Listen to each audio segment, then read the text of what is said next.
Welcome to Constructive, a podcast about construction, technology, and whatever else comes up. Hope you enjoy.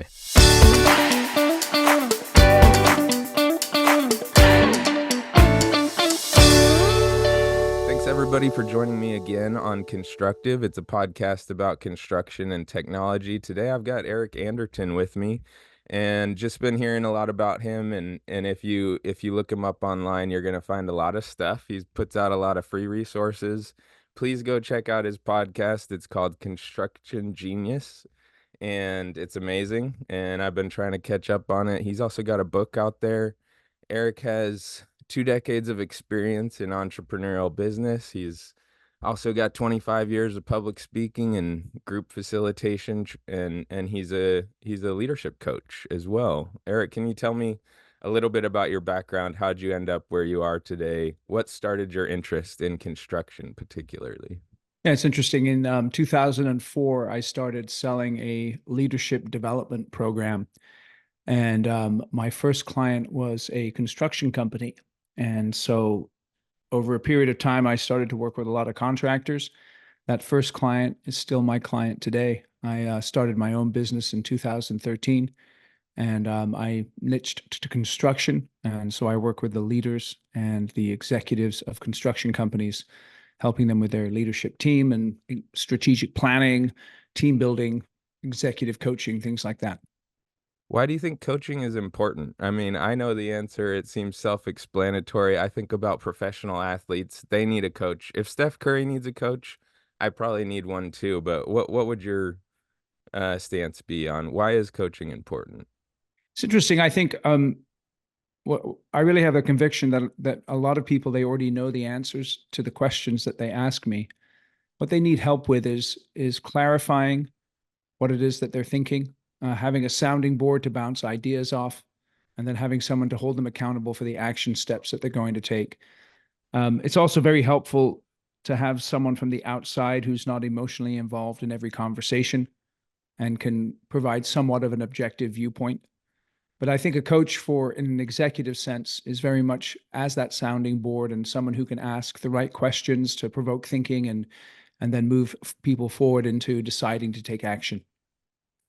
Cool. One of the things I've enjoyed about your content is, so I'm just on the project management level. I'm really in that everyday side of things, in being out on the site, meeting subcontractors, general contractors, foremen. And your intro to your podcast is about how 99% of the job is perspiration and 1% is inspiration. And I love that 1% so much. I tend to spend more time than I should on the 1%, just because I like it and the perspiration is not as enjoyable. But do you have advice for people about how to enjoy that 99% perspiration? Like, what are some ways to motivate myself when I'm not? I mean, that's the inspiration, right? We need to be inspired to perspire. What do you think?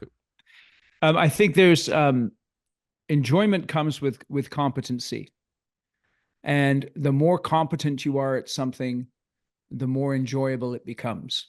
And it's interesting. I was chatting with one of my kids earlier this week, and she was asking me, should I enjoy the work that I do?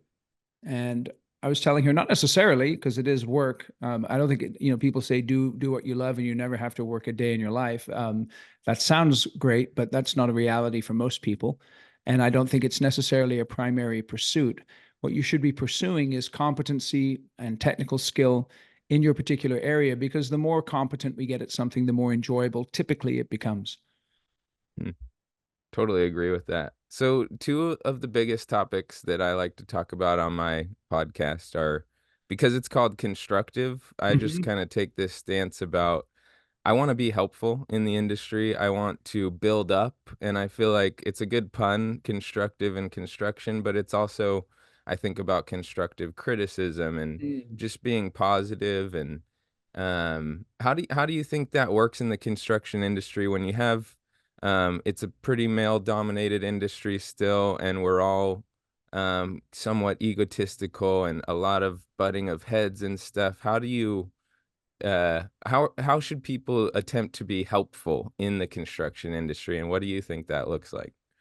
Yeah, that's a good question. I think that construction is tremendously difficult, and there's conflict sort of inherent in the way that we do construction because of the multiple parties involved. You've got the owner, you've got the GC, the subs, suppliers. Um, they're all supposed to be pulling in the same direction, but that can often be challenging. There's competing interests and things like that. So the conflict comes up. I think in terms of being constructive, it's very much something where you have to think about the end goal that you're driving towards, and you have to think of playing long-term games with long-term people. So if you're going to succeed, you have to make a long-term commitment to the industry because it's not something you can just pick up overnight and immediately succeed. And if you're going to have a long-term commitment to the industry, you have to build long-term relationships with people. And so then it's incumbent upon you to be able to conduct yourself in a way that causes people to want to do business with you again and again and again. And so, with that in mind, I think one of the keys is to be patient with people, but then to be demanding, to be precise as possible in the feedback that you give people, and then also to individualize your approach. So there are some people who can take a very direct approach and they take it well. Other people need a little more of an indirect approach. And one of the keys of being a leader is being able to adapt yourself to those that you lead without violating your values or without allowing them to behave in a way that is detrimental to the project or to the company. Yeah, that makes me think of another topic you cover pretty well that I've enjoyed is, like I said, as being at the project management level, I manage people a little bit, but a lot of my job is technical. You know, I'm Yeah. reading plans, I'm filling out daily reports, I'm looking at schedules, and as I move into the next phase of my career, I really want to be a leader of people, and I feel Yes. like that's something you're a bit of an expert in from what I've seen, and I really appreciate your approach to that. And it is a different skill set. And so Yes, I'm it trying is. to start to hone that side of my personality, that side of my business, and give me some advice about that. Yeah, I think the first thing that you have to be able to do is to earn the right to lead. And in order to earn the right to lead, of course, you have to have the right amount of technical competency so you're able to have the conversations that you need to have. And then you've got to get comfortable having difficult conversations. It's something that you can't avoid. And if you can push towards difficult conversations, that really helps you to build up your ability to lead a team of people. You've got to be able to hold people accountable. You've got to be able to help them with high performance. And these are the kinds of skills that you can learn on a micro level, so to speak, if you maybe are working with a project engineer or even just out on the job site negotiating with subs or the GC and having those conversations. But you should always be looking at the fact that when you move from being a project manager to, let's say, a project executive, you have to shift from building, excuse me, you have to shift from building projects to building teams of people. And so people are a little more challenging sometimes than the specifications. And communication is the key there. So there's three messages that I think leaders should learn to communicate every day. And those messages are encouragement, accountability, and recognition. And encouragement is the idea of you can do it. And so if I outline the work very clearly to the people who report to me, if I have done whatever I can to make sure that they have the training necessary to execute the task, if they're clear on the task, I have then earned the right to look them in the eye and say, you can do it.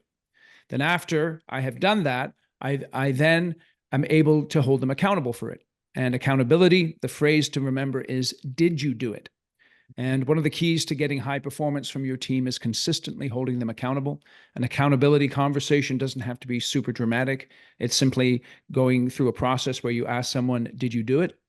If not, why not? And then how can I help? Mm. And then after they've done it, you can then recognize them. And that's the phrase, you did it. So you can do it. Did you do it? You did it. Encouragement, accountability, recognition. Those are the messages that every leader has to master and consistently communicate to their team on a regular basis. I love that. I also just was thinking while you were talking that for me, one of the things I've realized is if I want to be a leader, I should probably see people following me naturally already. I feel Yeah. like I need to um, just exude some leadership ability. And where do you think that comes from? Is there a talent that you're born with? Can you work on that leadership skill? Yeah, I think there's a wide variety of different leader types. Okay, but I think the first thing to think about if people are going to follow you, what you have to be really strong at is solving problems and adding value. And so if you're a good problem solver in construction, people will gravitate towards you. And then as a leader, as you learn to solve problems, the key is to begin to be able to teach other people how to solve problems as well, because you just don't want to be this problem solver your whole life in one specific area. And that's one of the challenges leaders have is they become a leader, but they continue to function as a PM or in a role that is not what they should be doing as a leader. So solving problems is key. If you can solve problems, you'll attract people. If you can add value, in other words, if you can enhance other people's work and help them with their work, that'll be tremendously beneficial. And then if you show a strong work ethic, because in construction, obviously that work ethic is essential, that as well will attract people. But what you've got to understand is that shift that you've got to make from being a doer to being a leader is one that's very challenging because a lot of people in construction, the reason they're in it is because they like doing things. And when they get promoted into leadership, one of the challenges a lot of leaders have is that they don't feel like they're working anymore. And therefore they feel guilty or uncomfortable and they do the work of the people who report to them instead of focusing on helping their people to get better at doing that work so that they can then function as a leader and not as a doer. So it's critical that you understand when you get promoted into a leadership role that you're going to have a different sort of sensation every day, a different feeling, a different outlook, and it's completely acceptable for you to do that. And it's important that you understand that that shift in your outlook is just as important as the shift that you have to make in terms of the things that you're doing every day. Cool. Yeah, so I'm gonna keep mentioning some. I have a specific podcast episode of yours that I want to kind of mention because I think it's a good segue into the Mm-hmm. second big topic I want to talk to you about. But you talked about this company called Katera that I had never heard Mm. of before, Oh, and you wow. interviewed. Yeah, I hadn't heard of them, but Mm-hmm. you interviewed one of the previous employees, and Yep. I just found it extremely interesting. It sounded like some tech leaders that came into construction and help me out with the backstory a little bit if you need to, but they tried to what would you call it? They tried to Yeah, they use try to please. industrialize construction, and let me just speak to that a little bit. There's been a one of the things about construction is that when you compare it to other industries, it's incredibly inefficient. So their question that they were trying to answer is how can we make construction more efficient? And their answer to that was to make it like an assembly line production as much as possible and to control every aspect of it from the design to the construction to the project management to the supply to the whole thing. And they had a bunch of investment money backing it and they went through those efforts, but they came up against the obstacles that are often faced by many people in construction is that offsite construction doesn't always work in every application, though it does work in some. Construction is hyper local and every construction project is different. So I'm not in a factory in a controlled environment 100% of the time able to pump out widgets. Construction is not widget production. And so I think they gave it a really good try, but they had good intentions, but it failed because I think construction is not quite at the point, and I'm not sure it ever will be at the point where you're able to sort of factorize it, where it's just like a factory production all the way through. Yeah. So my question on that, because I remember you mentioning in that episode, and please everybody go back and actually listen to the episode because it's a great episode. But you mentioned construction being local, personal, and custom, and Yes. that creates some advantages, but Yes. also in the case of Katera, some disadvantages for them for their approach. Yep. What are the advantages of that? Well, the The fact, advantages, go well, the ahead. advantages of that for the companies locally is you can carve out a niche for yourself, and you can have a great business. The disadvantages of it is there are inherent inefficiencies involved. There are, there people, we know that construction is not as productive as it could be. And, the efforts to try and make it more productive are tremendously challenging, whether it's through technology or whether it's through the quality of the people that you have on your job sites. That's always an issue. And I think it always will be an issue. And in construction, there'll be incremental improvements made in production, not necessarily great leaps forward. Isn't it a good thing too? Because most people that I know don't want to live in the exact same box that their neighbor lives in, or don't want to office out of the exact same box that the other company offices from. So Yeah, that's it. having, Yeah. yeah, So that's an interesting point, right? Because, with this idea of offsite construction, one of the drawbacks of it is that the what is produced doesn't look as great, yeah. or unique. Now people are doing things about that, and again, I think that's where the limitations are, right? So we can do a certain amount of our work offsite, but then the thought is I'll put a different skin on what is produced offsite, and that skin will give the building the unique aspects. And I suppose that's true to one degree or another, but again, the issue is how cost effective and does that make economic sense to do that at scale? I think that was one of the things that Katera really struggled with is, you can perhaps do one project using a lot of offsite processes, but to do it at scale and to repeat it again and again and again across a large geographic footprint is tremendously challenging. So, do you think it is about how big of a step you take in that direction? Because we have prefabrication, unitized construction. We're Yep. we're making little steps in that Yes. direction. Is that, from your opinion, the right way to do it? Little steps I instead think of that's one the only huge. way to do it really because I think Katera have proved that trying to make the great leap forward didn't work. So they tried to make the big leap, not the incremental, excuse me, not the incremental change.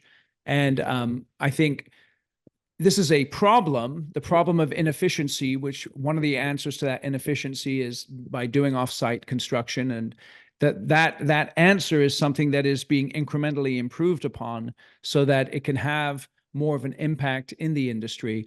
But to take the giant leap forward and try to, do a sort of a one-stop shop for everything like Katera was doing, it wasn't the right time for that to happen. And I'm not sure there ever will be a right time for a company like Katera to be in construction. Because I was gonna ask, I wonder what those people are doing now, and I wonder if they're taking a different stab at construction, because I'd be interested to hear about it. But maybe they went into a different industry. But Yeah, who knows?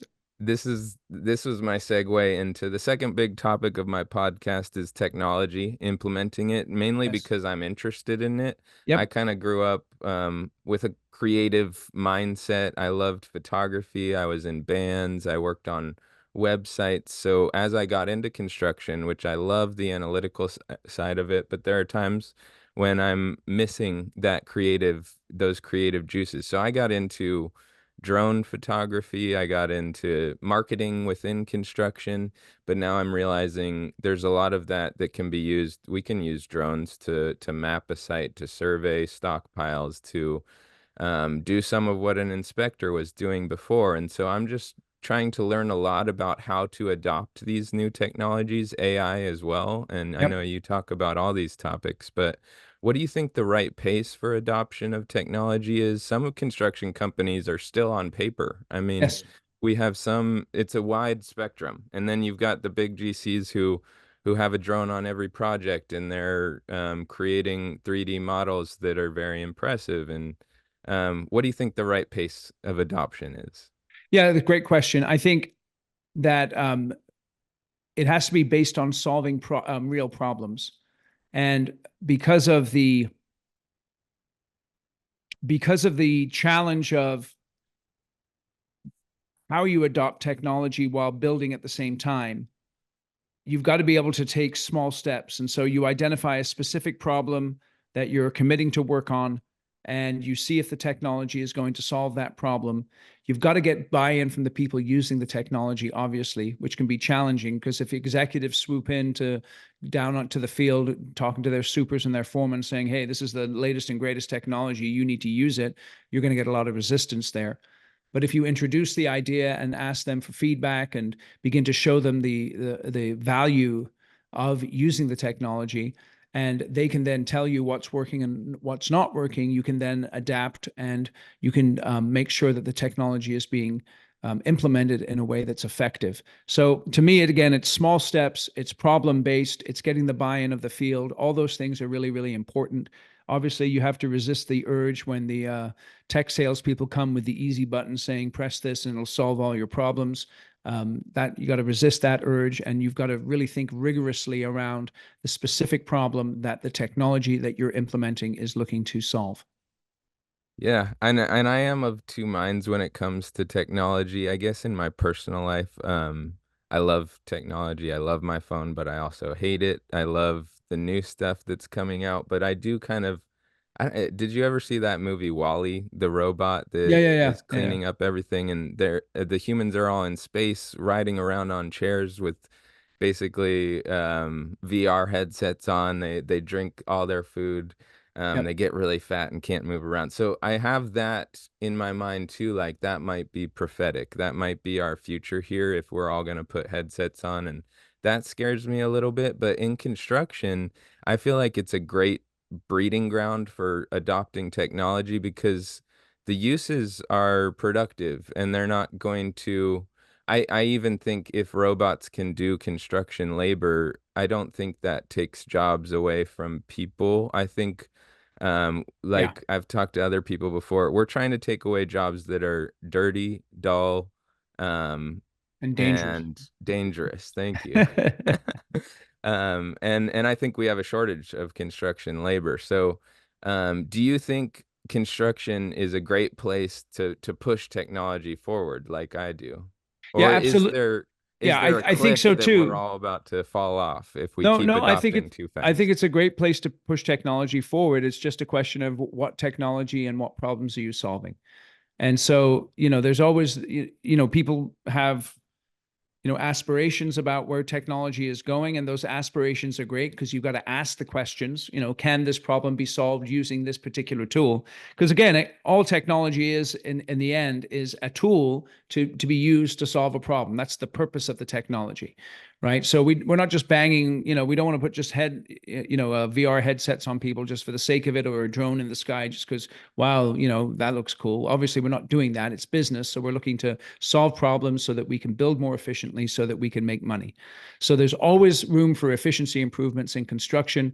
There's always room for identifying and pinpointing those problems, and I think that's just going to continue to go on. And it's a fertile ground to do that because there are lots of problems in construction, and so lots of questions that can be asked and answered regarding how to solve those problems. Yeah, you even had a pretty recent episode. I think it was with Melvin Newman. Yeah. It was about estimating, but you Yep. talked about AI a little bit, and Hmm. we're talking about how if we're going to use AI in the construction industry, and again, everybody go listen to that episode because I'm going to butcher some of this, but we need to have applied AI where the AI is actually trained by the data that we want it to Yes. be trained by. And Yes. I loved that because I think it's true. I've used GPT for a bunch of things in my job, but I don't use it as the end. Yes. It's a starting point, and that's Yes. because it doesn't necessarily have the training that I do about the local codes and all that stuff. I saw that Nvidia has come out with something. If you have the right graphics card, you can start a chat bot and train it with what exactly what you want. So maybe you could put the entire specifications book into this and have it Yes. train it and but yeah, can you talk a little bit about that balance between utilizing these things, but also protecting yourself from them not doing what you want them to do? Yeah, and again, I think you've already stated it really well there. Chat GPT is best used by experts. Um, if you're, and what I mean by that is that the more you know, the more you'll be able to use those large language models and Chat GPT and all those kinds of things more effectively, because you'll be able to put the right prompts into the chat bot, and then you'll be able to evaluate the answers that come back. And that combination of being able to prompt well and then evaluate the answers helps you then to refine the way that you're interacting with the tool, and then improve the quality of the results that you get back. And that's the thing that you have to understand with any of these AI chat tools, is that it's an iterative process where it learns as it goes along based on the input that you give it and based on the prompts that you give it as well. And so it's critical that you see it as a tool, but definitely not as something which is going to solve all of your problems, or every answer that it gives you is going to be 100% correct. Yeah, because I think something that you guys mentioned in that episode about contracts is if you at least have an AI run through a contract and illuminate some of the risks in it, I think that's a great starting point. And I think some people fail, you guys mentioned, fail to even read the first 100 pages of a Yes. contract where, like you guys said, there's 75% of the risk right there. Just read it. But Yes. if you're not going to read it, run it through GPT or something like that. Yeah. So again, Uh, Chat GPT is a tool to help you to be more efficient. It's not necessarily a tool to answer all your questions. yeah. Yeah. I wanted to ask you too that because you have a history degree, and I feel like construction goes back into history so Sure. far. We've been building since we were intelligent, I believe. What lessons are there from history for today's construction industry? Do you have a fun answer for that? That's an interesting one. Um, well, I think that the reason why we build is because we're created in the image of God, and God is a builder. And so I think that that desire to build and to construct and to create something is very much innate in our being as human beings. I think the real lessons that we can learn in construction is that to be good at it takes time and it takes training.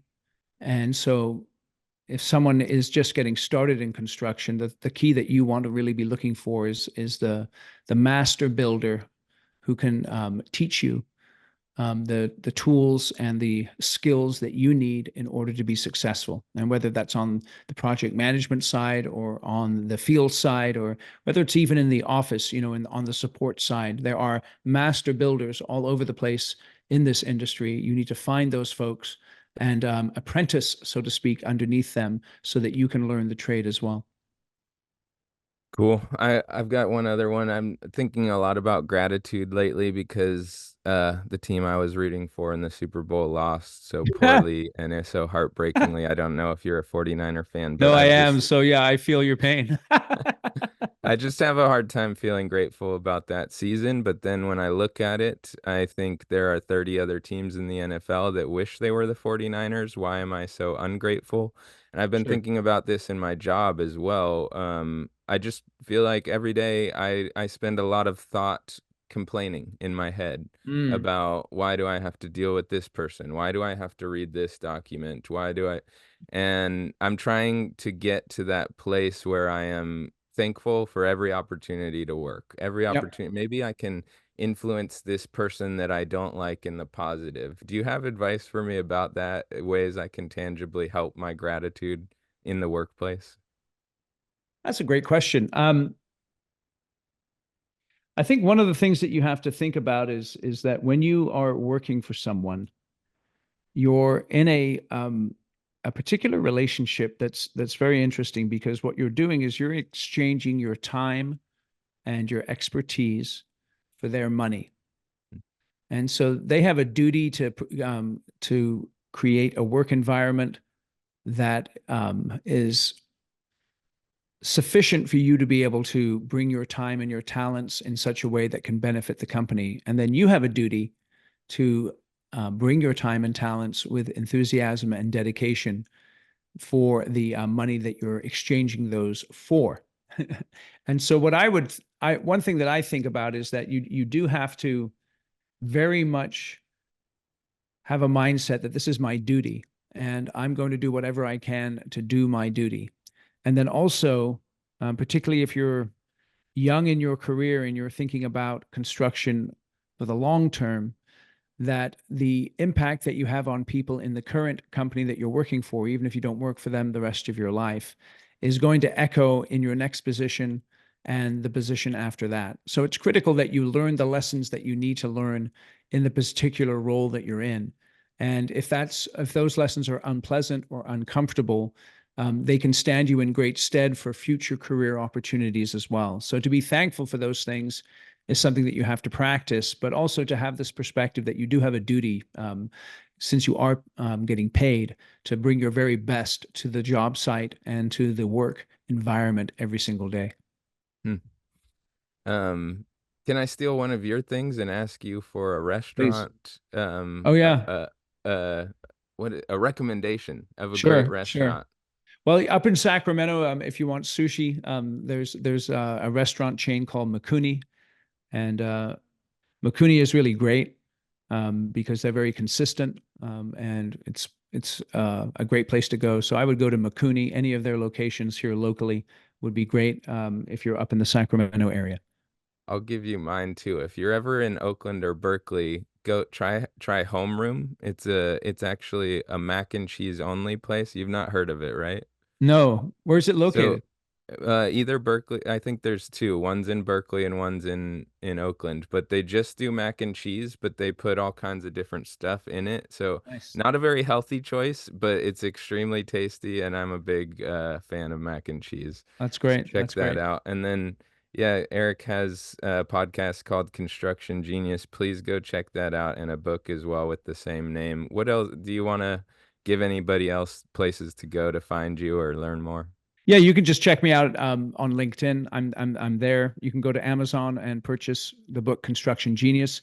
If you're the owner of your company and you purchase 10 or more copies of the book, what you can do is shoot me an email, and I will come into your office via Zoom and do a 1 hour Q&A session for your leadership team and a bonus training session, and I'll do that in exchange for you purchasing 10 or more copies. So if you get 10 copies, that'll be less than $200 if you get the paperbacks. And I'd normally charge $3,000 for an hour of my time. But that's just a special offer that I give people as a result of them buying the book. So if you do that, let me know. Cool. Yeah, Thanks again, Eric. my pleasure. Thank you.